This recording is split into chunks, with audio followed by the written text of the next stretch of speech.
Namaste.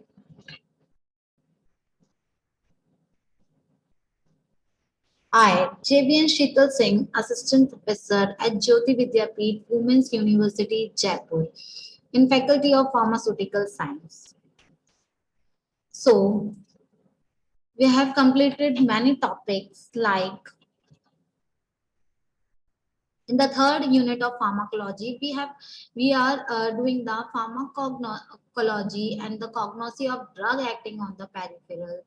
Then we have completed the organization and function of the ANS, neurohormonal transmission and co-transmission. We also completed the parasympathetic and sympatholytic drugs. Then we have completed the neuromuscular blocking agent. And now this is our topic, which is peripheral acting skeletal muscle relaxant. So let's see what are the skeleton muscle relaxant. So first question which normally arise in our mind is skeleton muscle relaxant. Why they are clinically important? Why we need these? So in conjugation with the general anesthetics. So in conjugation with the general anesthetics, facilitate the incubation of the trachea. So the facilitate mechanical ventilation, optimize surgical working conditions. In the history of the skeleton muscle relaxant, there are many alkaloid arrow poisons originating from the Central and the South Africa or America is used. Source is like Strychnos toxifera and tubercularium, named because the packaging is hollow bamboo tubes. Now let's see the classification of the skeleton muscles relaxant. So I am sharing you a screen of the classification of skeleton muscles relaxant.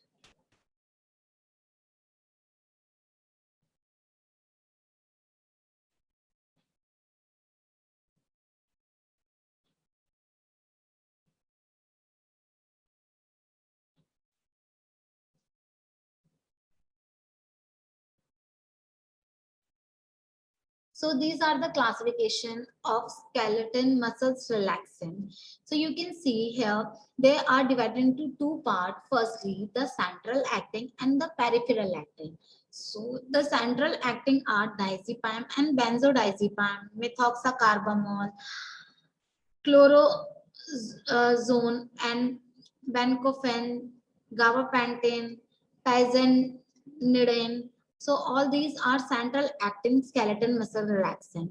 And there are some peripheral muscle relaxants. So you can see the peripheral muscle relaxant are broadly and divided into two: drug acting on NMJ neuromuscular junction and drug acting on the skeleton muscles like dantrolene. Now, the drug acting on neuromuscular junction are again divided into the three that are depolarizing blocker, non-depolarizing blocker, or competitive blocker, and the other. So you can see the depolarizing blocker have many two drugs like succinyl chloride, which we have studied, and the camethonium. Now, in the competitive blocker, there are penicurium, doxocurium, vancomycin. All these drugs we have studied in previously, like long dose, long acting, intermediate, and short acting, which in the previous topic we have covered all these drugs. And in the other are deuteronium, toxin A. So now let's start this.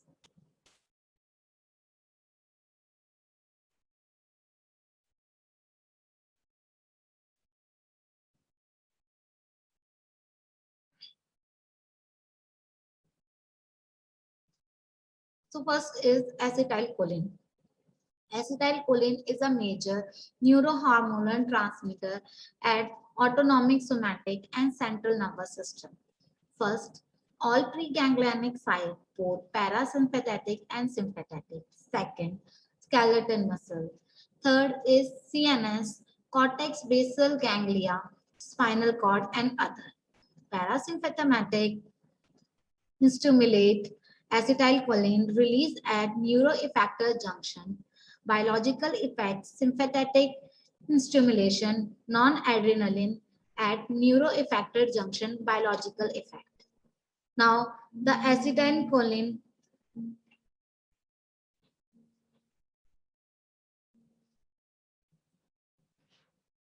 So now the acetylcholine that is sympathetic and parasympathetic.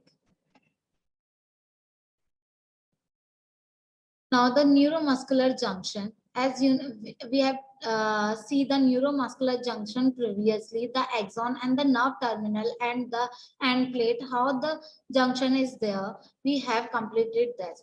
Now the physiology of the skeletal muscle contraction. So let's see the physiology. The motor nerve impulse release of acetylcholine bind with the NM receptor at NMJ.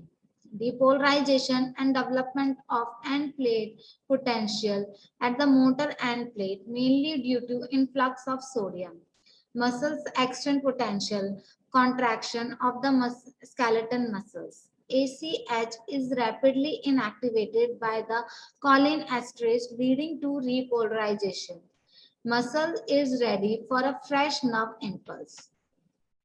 Peripheral acting neuromuscular blocker is depolarizing blockers mimic the action of the acetylcholine ACH agonist and succinylcholine SCH is the only drug used clinically. Non-depolarizing interferes with the action of ACH. Competitive blockers are antagonists, further divided into short, intermediate, and long-acting non-depolarizing drugs. Now, the depolarizing blocks succinyl chloride. Succinyl chloride have an affinity and some maximal intrinsic activity at the neuromuscular receptor. We have already studied a lot about the succinyl chloride in the previous videos, which you can check. It acts on the sodium channel, open them and cause the initial twitching and the fasciculation. We have seen this how the succinyl chloride fasciculate and twinge the sodium channel. So it does not dissociate rapidly from the receptor, resulting in prolonged depolarization and inactivation of sodium channel. Now you can see the action of succinyl chloride on the nicotinic ACH receptor. I'm just sharing you my screen so you can check that.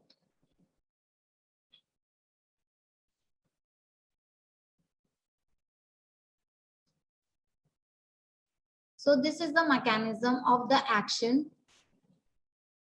So this you can see the nicotinic ACH receptor are there, and this is how they in this you can easily see this closed block and open block. So you can see the sodium channel open them and cause the initial twitching and fasciculation. So you can see, and it also inactivate of the sodium channel when it required. So you can see here that how the sodium is N by this. So the succinyl chloride act on nicotinic receptor. You can see this receptor is there, nicotinic ACH receptor of the muscle, stimulate them and ultimate cause their relaxation. So after the stimulation, they cause their relaxation. This process is usually occur in two phases. Phase one is depolarizing. During phase one, depolarizing phase, they cause the muscle fasciculation while they are depolarizing the muscle fiber. So you can see here.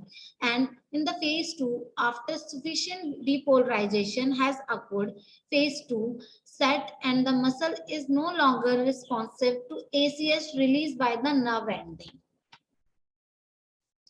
So now you can see here the phase one mammal depolarized resulting in an initial discharge that produce the transient fasciculation followed by paralysis.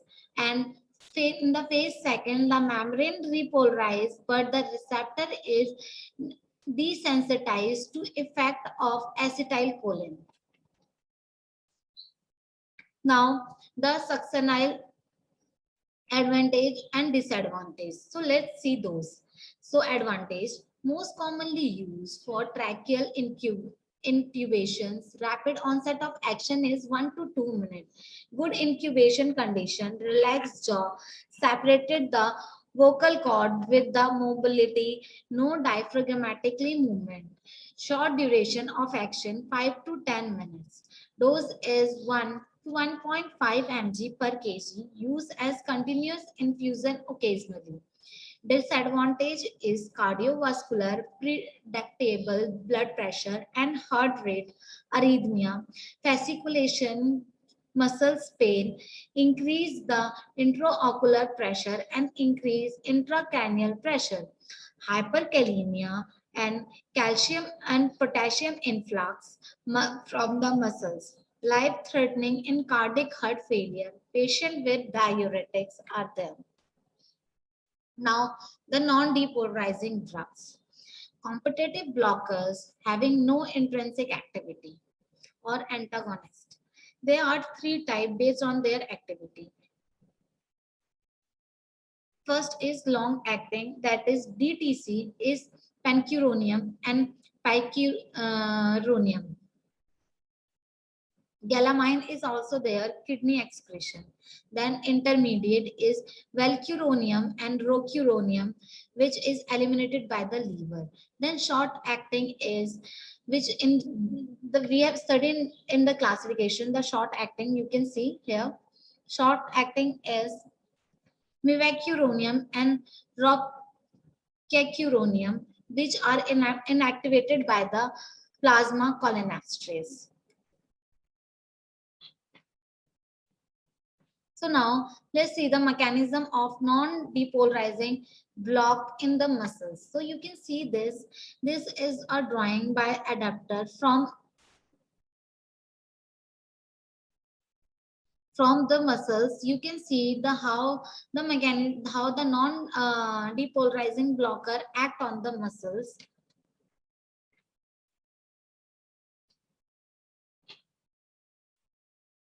And they have the affinity. So let's see its mechanism of action. So you can check this diagram and I am just explaining this diagram. So they have affinity but no intrinsic activity for the nicotinic receptor antagonist. They are quaternary and N plus compound that contain the cationic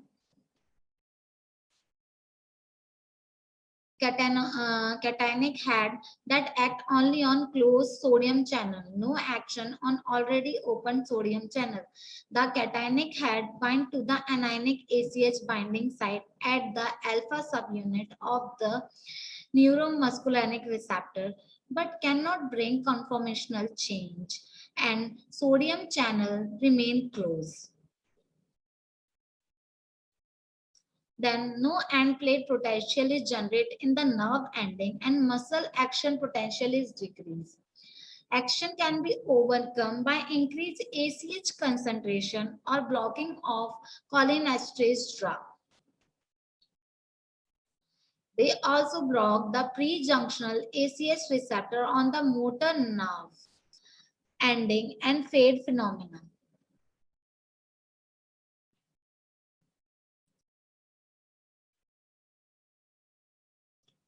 So you can check there how they block the sodium, and when the channel is closed, there firstly there is end plate. You can see the channel is closed, but in the second diagram, when the channel is open, the sodium entered the channel, and in the third diagram, you can check how the ACH is acting by the acetylcholine, and how after the channel is open, there is a blockage of that, so that the sodium does not come in.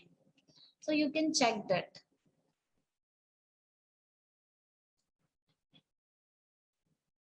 Now, the effect of non-polarizing blockers, lower dose competitive agonist of ACH, Action reversed by the ACH inhibitor.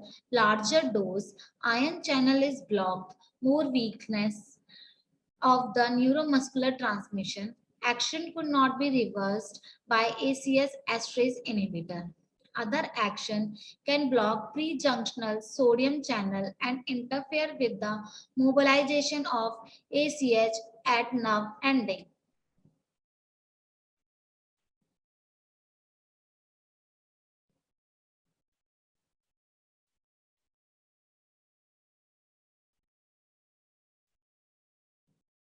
So this is all about this skeleton muscle relaxant. Hope you will understand this.